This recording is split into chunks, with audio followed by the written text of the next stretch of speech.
महाराज कितने भी रोग से ग्रसित हो गए, पीपल का एक पत्ता 52,000 ब्राह्मण की साक्षी कराता है महाराज। बहुत ध्यान देना, पीपल के वृक्ष में स्वयं नारायण का, मेरे कृष्ण का वास है। स्वयं भगवान गीता के अंतर्गत कहते हैं कि मैं पीपल का वृक्ष हूं, नारायण उसे 52,000 ब्राह्मणों का वासा एक पीपल के पत्ते में होता है। यदि काया का रोग हो गया, मान लो शरीर कहीं से सफेद पड़ रहा है, कहीं से काला पड़ रहा है, शरीर में से खाल की फुकड़ी निकलना प्रारंभ हो गई हो, शरीर में काले काले चट्टे पड़ना चालू हो गए हो, या कोई विशेष रोग हो गया, कोई विशेष शरीर में रोग है, बीमारी है, काया बेकार हो रही है, तो सीधी सीधी बात शिव महापुराण की कथा कहती है, सुंदर आनंद में श्रवण कर कर आप अपने जीवन को, ये पूर्णिमा शिव महापुराण की कथा कहती है, शरद पूर्णिमा आ रही है, कुछ नहीं करना, पीपल का एक पत्ता, उस पत्ते पर थोड़ा सा चावल, थोड़ा सा चावल, पूर्णिमा की रात्रि को अपने हाथ में लेकर, अपने नयनों से लगाकर, शरीर पर से स्वयं उतार कर उसको दरवाजे के पास रख दीजिए। पूर्णिमा की रात्रि को पूर्ण होने पर उस चावल को दूसरे दिन सूंघ कर बहते हुए पानी में डाल दीजिए। अगर किसी का एक्सीडेंट हो जाए, शुगर बीपी बढ़ गया, कोई बड़ा रोग आ गया, तो सबसे पहले आप पंडित देवता को बुलाकर, ब्राह्मण देवता को बुलाकर, अपने नगर के पुरोहित ब्राह्मण आदि जोगी सन्यासी जो भी है उनके पास में जाकर पूछोगे, गुरुदेव जरा पत्रिका देखिए, पत्रिका देखकर मेरे दादाजी का, मेरे पिताजी का, मेरी माताजी का, मेरे भाई का, बंधु का, सखा का, पति का, पत्नी का, बेटे का, पुत्र का, जरा देखकर बताओ किसका ग्रह क्या चल रहा है। और कह दिया इसके ग्रह तो सब ठीक है, नहीं नहीं गुरुदेव इसको कष्ट बहुत है, बहुत कष्ट में। किसी भी ब्राह्मण देवता से पूछोगे, नगर के किसी ब्राह्मण जन से आप पूछोगे, किसी विद्वान पंडित जी से आप पूछोगे, तो वो अगर शरीर में कष्ट है, रोग है, बीमारी है, बड़ी विपदा आन पड़ी है, तो कोई तुमसे नहीं कहेगा कि कनक धारा का पाठ करिए, कोई तुमसे ये नहीं कहेगा कि श्री सूक्त का पाठ करिए, कोई तुमसे ये नहीं कहेगा कि पुरुष सूक्त का पाठ करिए। अगर विपदा बड़ी है, रोग बड़ा है, तकलीफ बड़ी है, कष्ट बड़ा है, तो कोई तुमसे ब्राह्मण जन, विप्र जन, विद्वान पंडित जन एक बात जरूर कहेंगे कि महामृत्युंजय का अनुष्ठान करवा लीजिए। क्यों? महामृत्युंजय के उस मंत्र में क्या छुपा है, महामृत्युंजय के उस मंत्र में है क्या? तो महामृत्युंजय के उस मंत्र में चंद्र और शिव का अमृत तत्व छुपा हुआ। और आपको पहले भी कथा में कहा, गाय, ब्राह्मण, बहन, बेटी, ये सब काल का हरण करने वाले, काल को हरने वाले हो। रो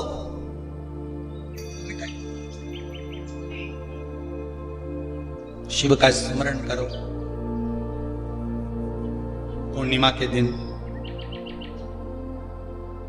चावल का एक आखा दाना, आखा दाना जानते हो, पूरा खंडित चावल नहीं, कितना चावल, एक दाना चावल का शंकर भगवान के शिवलिंग पर समर्पित करिए। एक बेलपत्र जिसका डंडी का मुख अपनी ओर हो, जहां से चावल चढ़ाया है, उस चावल के ऊपर अपनी कामना कर कर रख दीजिए और चंद्रमौली भगवान का स्मरण करिए। कौन से भगवान? शंकर भगवान का सर्वश्रेष्ठ सुंदर नाम है चंद्रमौली। चंद्रमौली भगवान का स्मरण करिए, अपनी कामना कर कर बेलपत्र समर्पित कर कर शिव जी पर एक लोटा पानी, एक जल पात्र समर्पित करो, कलश से जल चढ़ा दीजिए, नयनों में वो जल लगाकर अपनी कामना कर कर वापिस घर को आइए। अगली शरद पूर्णिमा आएगी, जो कामना करी है मेरा चंद्रमौली भोलेनाथ उसे पूर्ण करेंगे।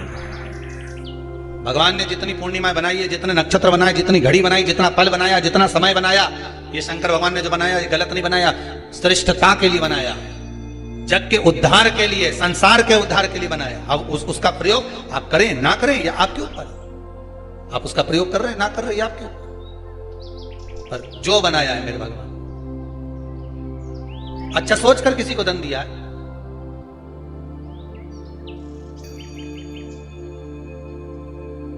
और वह धन उलझ गया, नहीं आ रहा, पैसा वापस दे ही नहीं रहा।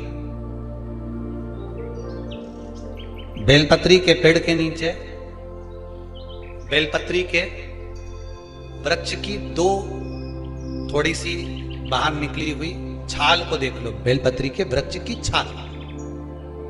उस छाल पर कच्चा जो सूत होता है, धागा होता है ना, कच्चा धागा, सफेद कच्चा सूत, उस धागे को बेलपत्री की छाल पर 7 बार घुमा लो। चारों तरफ मत घुमाना, नहीं तो चारों तरफ धागा लेके घूम जाओ। बेलपत्री का जो वृक्ष होता है, उस वृक्ष की छाल पर 7 बार घुमा लीजिए। ये केवल शरद पूर्णिमा का ही उपाय है, इसके बाद नहीं करना, केवल एक ही दिन होगा।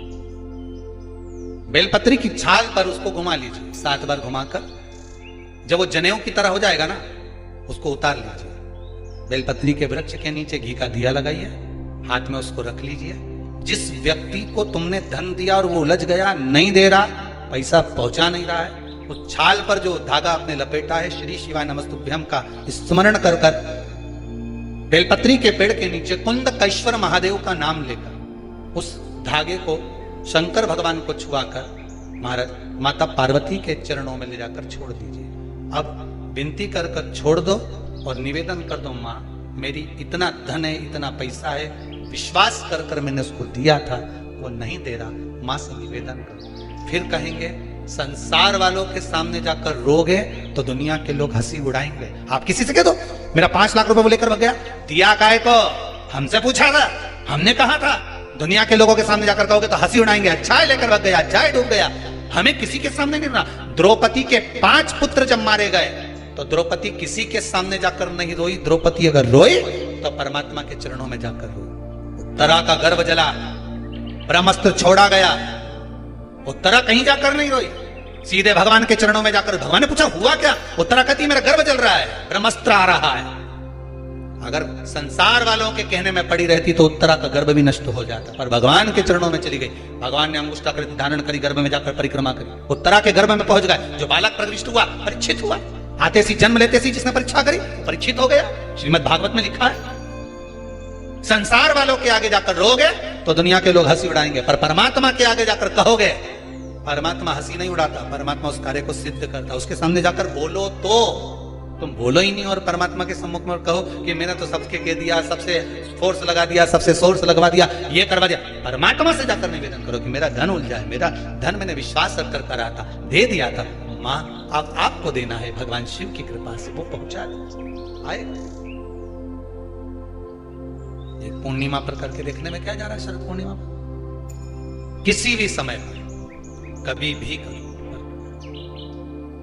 कई माताएं कहती हैं गुरुदेव हमारे यहां पर शंकर भगवान का शिवलिंग नहीं है, तो क्या हम बाजार से ले आए? और हमारे यहां पर शिवलिंग है तो वो बड़ा है, तो क्या हम उसको पीपल के पेड़ के नीचे छोड़ आए? नहीं। शिवलिंग है तो पूजन करो, नहीं है तो भगवान का जब स्नान कराओ, ठाकुर जी का कराओ, देवी जी का कराओ, जो तुम्हारे घर में भगवान है उनका जब पूजन कराओ, तो पूजन कराने के बाद में जब उनका स्नान कराओ, स्नान कराते समय थोड़ा सा भाव यही प्रकट कर लेना कि हम शंकर विश्वनाथ को, महाकाल राजा को, सोमनाथ को, मल्लिकार्जुन को, भीमाशंकर को, त्र्यंबकनाथ को हम जल चढ़ाएं। है तो ठीक है, नहीं है तो देवताओं को बढ़ाने की जरूरत नहीं है। कारण क्या है, तुम तो कर लोगी सेवा, तुमसे तो सज जाएगी, पर आने वाली पीढ़ी करेगी क्या? घर में सेवा उतनी ही करना, उतनी ही रखना जितनी तुमसे बन रही हो। तुम्हारे जाने के बाद घर के बहू बेटा भगवान को डलिया में भर के वृंदावन छोड़िया, ऐसा काम मत कर। जितनी बने उतनी। छोटे रूप में सेवा करोगे तो पीढ़ी दर पीढ़ी चलती रहेगी। ज्यादा सेवा को बढ़ा दिया, छूना नहीं, नहा के आओ, कपड़े बदल के आओ, ये कर कर आओ, जाओ जरा। जितना तुम पूजन को, सेवा को, भजन को, कीर्तन को जितना हवा बनाओगे, जितना डराओगे लोगों को, वो उतने डरेंगे, उतने डरेंगे। सेवा को, भजन को, पूजन को कभी डराने का केंद्र मत बनाओ।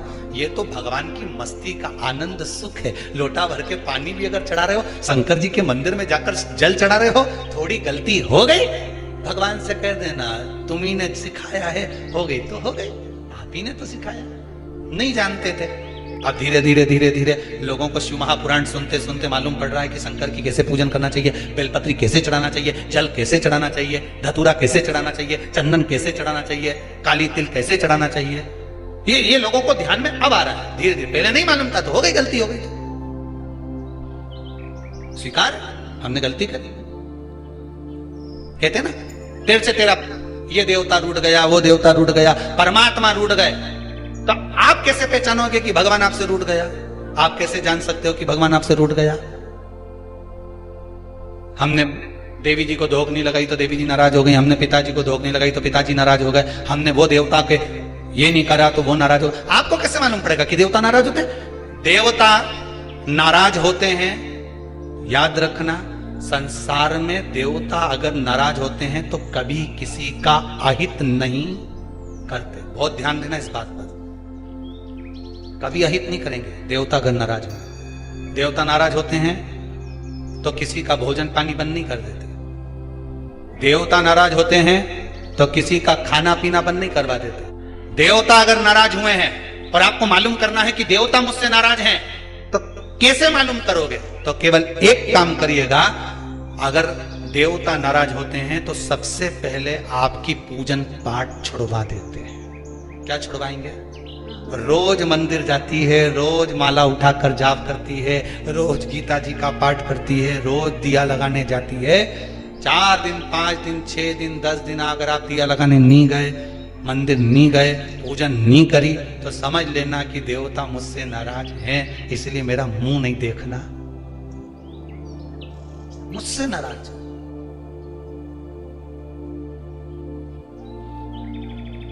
लक्ष्मी नहीं आ रही घर में, देवता नाराज है। नहीं नहीं नहीं, लक्ष्मी नहीं आ रही उसके लिए देवता नाराज नहीं है। लक्ष्मी नहीं आ रही उसके कारण तुम्हारा अहंकार है। भगवान ने जब दिया था उसको सत्कर्म में नहीं लगाया था। एक बात इससे पहली वाली कथा में कही थी,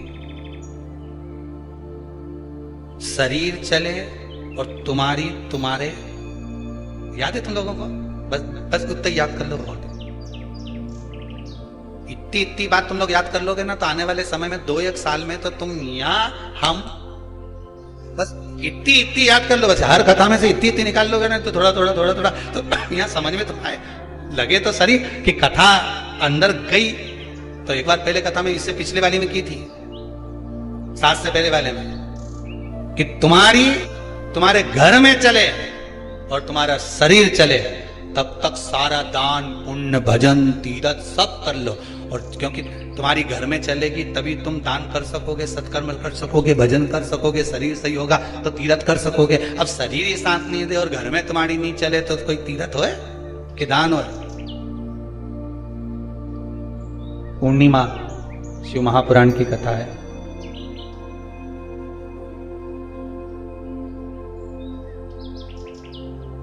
सबसे सुंदर संबंध इस संसार में अगर किसी का है तो समुद्र और चंद्र का है।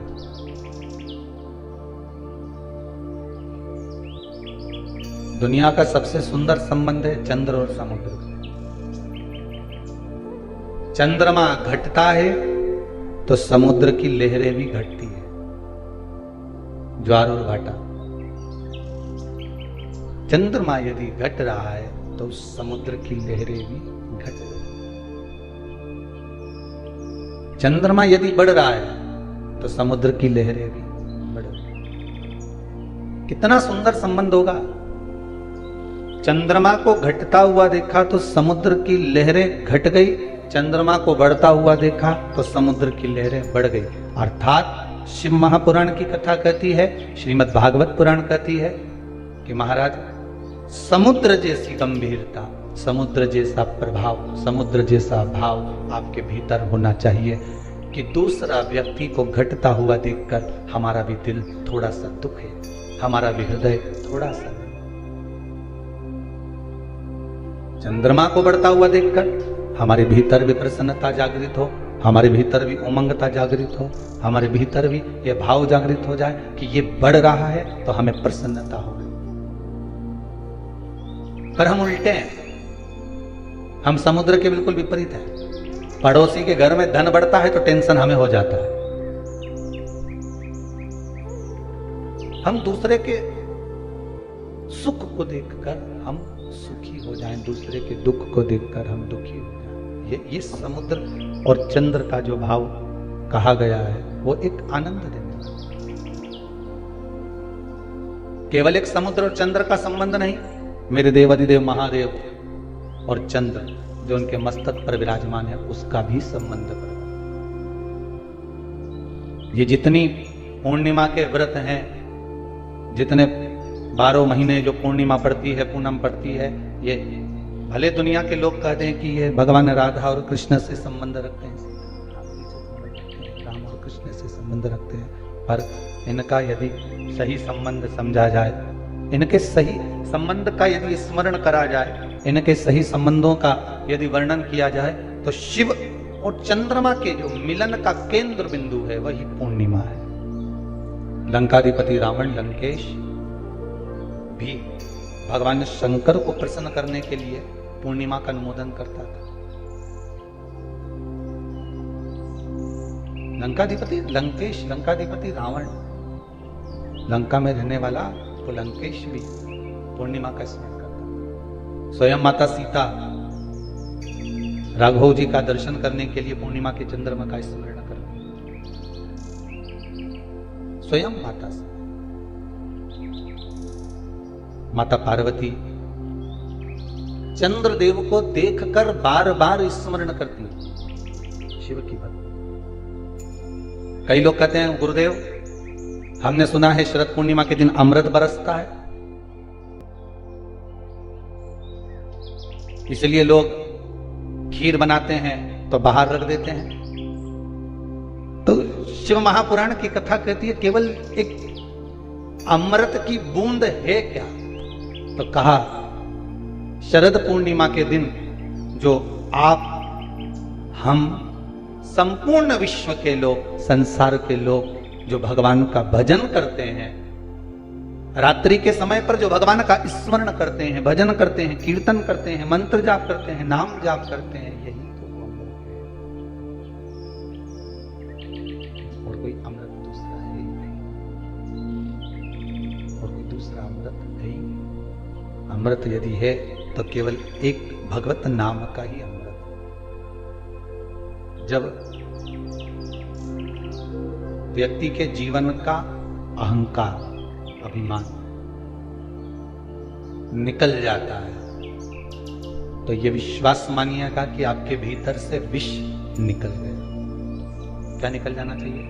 आग का।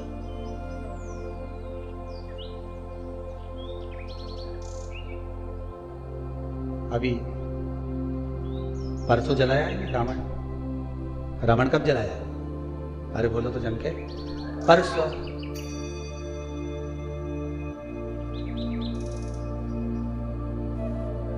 कोई कह रहा था रावण दुराचारी था,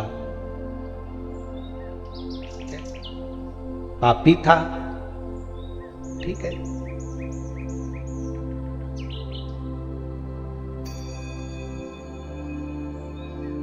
रावण दुराचारी भी था आपके हिसाब से, पापी भी था, पर आज के मनुष्य जैसा दोगला तो नहीं था।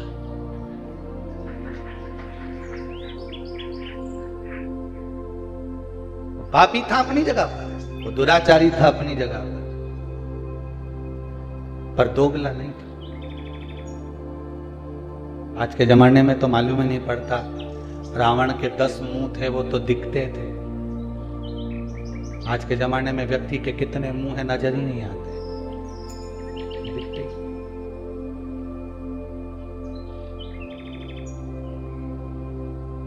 पर जिसने जो देखा उसे वही दिखा।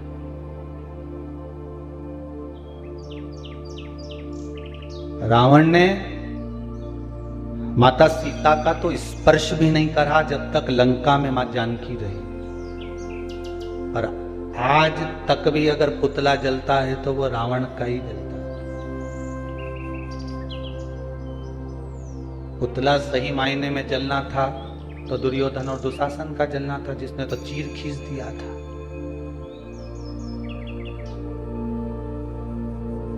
द्रौपदी का, पर नहीं, जिसने जो देखा, किसी विद्वान ने अगर देखा होगा लंकापति रावण में, तो ये देखा होगा कि शिव का उपासक है, शंकर का भगत है, विद्वान है, ज्ञानवान है, उसकी भक्ति, उसका बल बड़ा प्रबल है, उसका भाव बड़ा प्रबल है, उसको नजर आया होगा। पर कुछ अगर देखना है तो एक बात जरूर देखिएगा लंकाधिपति रावण में, कि वो पापी भी था, वो दुराचारी भी था, पर दोगला नहीं।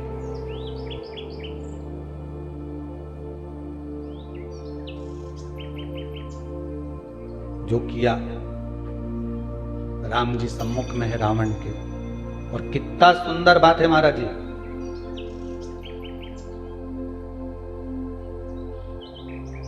रावण संहिता के अंतर्गत लिखा है, भगवान राम ने रावण के पास में अपने छोटे भाई लक्ष्मण जी को भेजा था, जब वो पड़ा हुआ था भूमि पर। किसको भेजा है? लक्ष्मण जी। लक्ष्मण जी ने पूछा, भैया आप मुझे क्यों भेज रहे हो, किस लिए भेज रहे हो, क्या कारण है मुझे यहाँ भेजने का, और भेजना भी है आपको तो ये कहां भेज रहे हो? वो लंकाधिपति रावण के पास में, वो लंकेश के पास में, वो लंकाधिपति रावण के पास में मुझे भेज भी रहे हो तो कहां भेज रहे हो? जरा विचार करिए, कहां जा रहे हो? राम जी ने कहा, सुन लक्ष्मण, तुझे मैं जो भेज रहा हूं, तुझे जो मैं प्रदान कर रहा हूं, भेज रहा हूं, वो एक द्रोही रावण के पास नहीं भेज रहा हूं, एक द्रोही रावण के नजदीक मैं तुझे नहीं भेज रहा हूं। मेरे राम कहते हैं, लक्ष्मण मैं आपको भेज रहा हूं तो एक विद्वान, इसके बराबर दुनिया में कोई पंडित, कोई विद्वान ब्राह्मण नहीं होगा, मैं उसके पास भेज। तो भेजने का कारण क्या है, मुझे क्यों भेजा जा रहा है? तो लंकाधिपति रावण ने लक्ष्मण को जो ज्ञान दिया, रावण संहिता के अनुसार आप कभी पढ़ेंगे तो उसमें स्मरण आएगा। आप मुझे क्यों भेज रहे हो? मेरे राम कहते हैं कि जाओ लक्ष्मण, एक बार विद्वान इस लंकाधिपति रावण के चरणों में जाकर पूछो जरा कि क्या चाहता है, उसकी इच्छा क्या है। थोड़ा ज्ञान की बातें करिए आप। लक्ष्मण जी गए रावण के पास में, सिर के पास जाके खड़े हो गए। रावण ने देखा कि लक्ष्मण आए तो रावण ने अपना मुंह फेर लिया इधर। अब इधर मुंह फेरा तो लक्ष्मण जी को गुस्सा आ गया। लक्ष्मण जी दौड़कर फिर भैया के पास में गए, क्या भैया कहां भेज दिया आपने उस रावण के पास में, लंकाधिपति के पास में, इतना अहंकार उसको कि मुझे देखकर उसने मुंह फेर लिया। तो राम जी ने कहा, लक्ष्मण एक बात बता, गुरु जी के पास ज्ञान लेने जाते हैं तो उसके चरणों में बैठते हैं, तू उनके सिर पे बैठते हैं?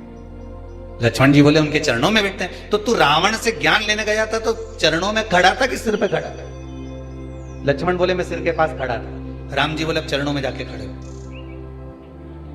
जाओ चरणों में जाओ।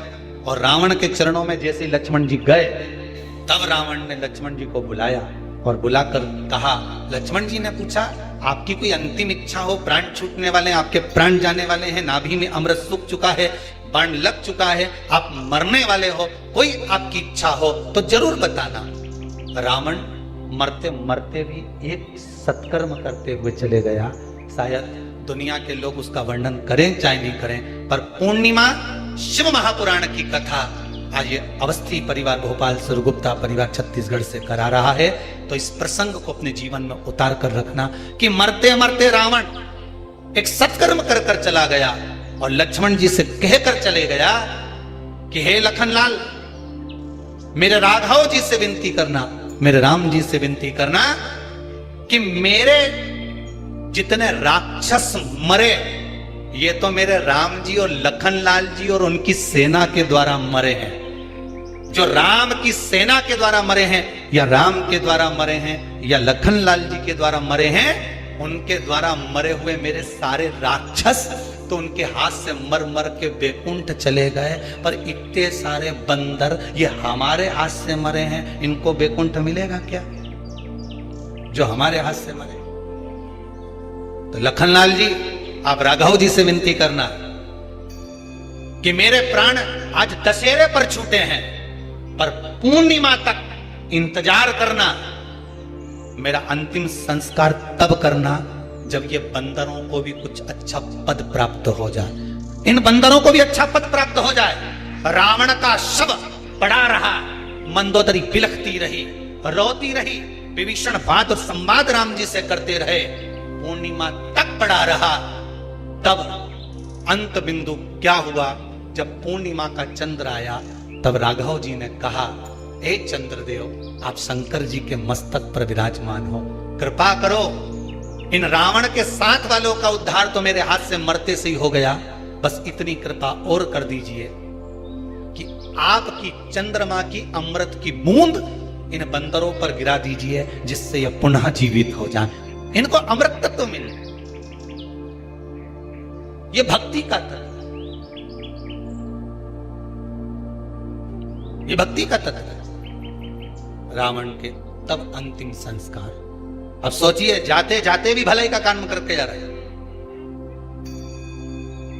बचपन में किया गया कर्म व्यक्ति को कब प्राप्त होता है, ये चंचुला देवी की कथा कर रही है। चंचुला देवी की कथा कर रही है। चंचुला देवी की मां भोजन का जब निर्माण करती थी,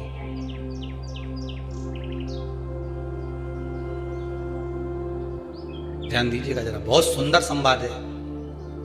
शायद आप भी अपने बच्चों को इस चीज के लिए डांटते हो, शायद बचपन का किया हुआ पुण्य चंचुला देवी के कहां काम आया वो देखिए। पुण्य नहीं करा था चंचुला देवी ने, मतलब खेल करा था। किस जगह पर काम आया? चंचुला देवी 6 वर्ष की कन्या थी। बिंदुक ब्राह्मण है, चंचुला देवी भी ब्राह्मणी थी। ब्राह्मण के घर में जन्म लिया है चंचुला देवी। मां जब चंचुला को पास में बिठा लेती थी भोजन कराते समय, तो आटे की लोई आटा जो उसना हुआ रहता उसको तोड़ लेती थी चंचुला।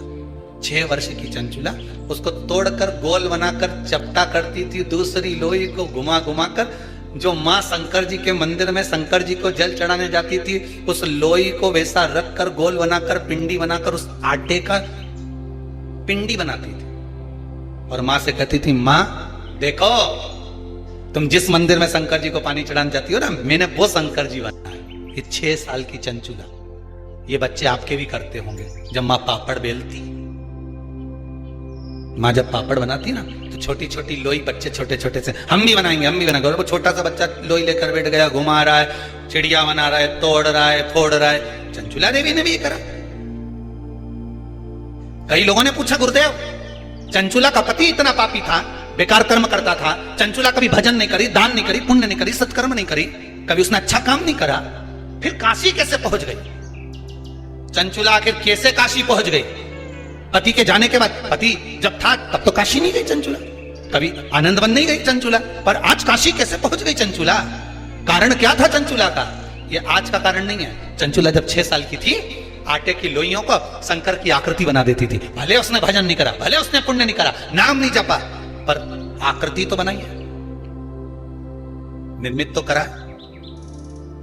अब चंचुला देवी का पति प्राण छोड़कर चले गया। कितना धन, कितना वैभव, कितनी सत्ता थी बिंदुक के पास में, चोरी का ढेर धन पड़ा हुआ था। भोग कर सका नहीं, सुख भोग सका नहीं, मिला कुछ नहीं।